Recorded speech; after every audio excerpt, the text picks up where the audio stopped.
handcuff দেখিছে আমাৰ শিৱজৰীডাললৈ মনত পৰিছে লৈ হোৱা এখন ব্যক্তিগত কাজিয়াত নিজৰ চিন্তা নিজৰ সময় আৰু নিজৰ শক্তি সদৌ অসম ছাত্ৰ সন্থাই খৰচ কৰাৰ কোনো অৰ্থ নাই গতিকে দুটা ব্যৱসায়িক গোষ্ঠীৰ মাজত হোৱা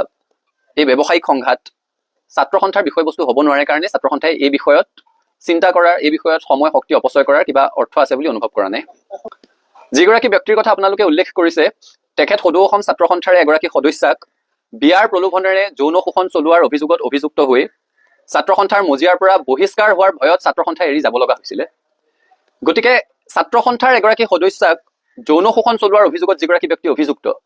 ছাত্ৰ সন্থাৰ সেই সদস্যগৰাকী এতিয়াও সংগঠনটোত আছে তেওঁ এতিয়াও আদালতৰ দুৱাৰ টুকুৰিয়াই আছে আদালতত আইনী যুঁজ চলি আছে এতিয়াও সদৌ অসম ছাত্ৰ সন্থাই সেই ঘটনাৰ সন্দৰ্ভতে গঠন কৰি দিয়া 10জনীয়া তদন্ত সমিতিয়ে প্ৰথম প্ৰতিবেদন দাখিল কৰিছে দ্বিতীয়খন প্ৰতিবেদন দিবলৈ এতিয়াও বাকী আছে য'ত সেই ব্যক্তিগৰাকী সন্দৰ্ভত কেতবোৰ গুৰুতৰ অভিযোগ উত্থাপন কৰা হৈছে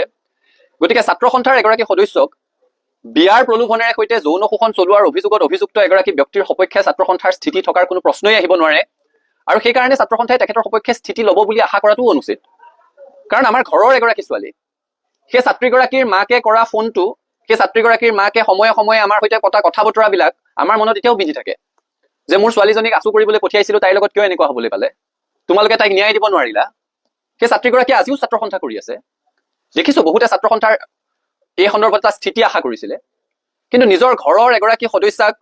যৌন শোষণৰ অভিযোগত অভিযুক্ত এগৰাকী ব্যক্তিৰ সপক্ষে ছাত্ৰ সন্থাই স্থিতি লোৱাৰ কোনো প্ৰশ্নই আহিব নোৱাৰে এই সন্দৰ্ভত বহুজনে আমাক সমালোচনা কৰাও পৰিলক্ষিত হৈছে সামাজিক মাধ্যমত বিভিন্ন ধৰণৰ কথা বতৰা আলোচনা হৈছে সকলোৱে নিজে এবাৰ সেই কথাটো উপলব্ধি কৰিলেই হ'ল নিজৰ ঘৰৰ এগৰাকী যুৱতী নিজৰ পৰিয়ালৰ এগৰাকী সদস্যা আৰু কেৱল প্ৰেমৰ সম্পৰ্ক নহয় বিয়াৰ প্ৰলোভনেৰে সৈতে যৌন শোষণৰ অভিযোগত অভিযুক্ত তেনে প্ৰেক্ষাপটত সদৌ অসম ছাত্ৰ সন্থাই সেইগৰাকী অভিযুক্ত ব্যক্তিৰ প্ৰতি কোনো ধৰণৰ অনুকম্পা দেখুওৱা কোনো ধৰণৰ স্থিতি প্ৰকাশ কৰাৰ কোনো প্ৰশ্নই থাকিব নোৱাৰে আৰু ছাত্ৰ সন্থাৰ পৰা সেইটো আশা নকৰিবলৈহে সকলোকে অনুৰোধ জনাইছো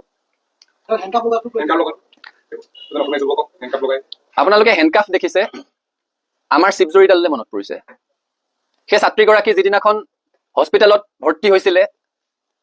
এগৰাকী ছাত্ৰ সন্থাৰ সদস্যা যেতিয়া সেই আপোনালোকে কৈ থকা যুৱকজনৰ প্ৰতাৰণাৰ বলি হৈ বিয়াৰ প্ৰলোভনেৰে কৰা যৌন শোষণৰ অভিযোগত সেই অভিযোগৰ বলি হৈ এগৰাকী যুৱতীয়ে আত্মহত্যা কৰিব লগা এটা পৰিৱেশৰ সৃষ্টি হৈছিলে সেইগৰাকী যুৱতী এতিয়াও ছাত্ৰ সন্থাৰ সদস্যা তেওঁ ন্যায় বিচাৰি আজিও ছাত্ৰ সন্থাৰ মজিয়াত মাত মাতি আছে তেওঁ ন্যায় বিচাৰি আজিও আদালতৰ মজিয়ালৈ গৈ আছে আজিও তেওঁ মানসিকভাৱে ভাঙি আছে গতিকে যেতিয়া হেণ্ডকাফৰ কথা কয় আমাৰ সেই শিৱজৰীডাললৈ মনত পৰে আপুনি প্ৰশ্নটো সোধাৰ কাৰণে মই ভাল পাইছো সদৌ অসম ছাত্ৰ সন্থাৰ সৈতে ছাত্ৰ সন্থাৰ প্ৰাক্তনসকলৰ সন্মান আৰু দায়বদ্ধতাৰ সম্পৰ্ক আমি তেওঁলোকক সন্মান কৰোঁ তেওঁলোকে মাতৃ সংগঠনটোক সন্মান কৰে তেওঁলোক মাতৃ সংগঠনটোৰ প্ৰতি দায়বদ্ধ আমিও অৰাজনৈতিকভাৱে মৰ্যাদা সহকাৰে জীৱন নিৰ্বাহ কৰি থকা প্ৰতিগৰাকী ছাত্ৰ সন্থাৰ প্ৰাক্তনৰ প্ৰতি আমাৰ সন্মান আছে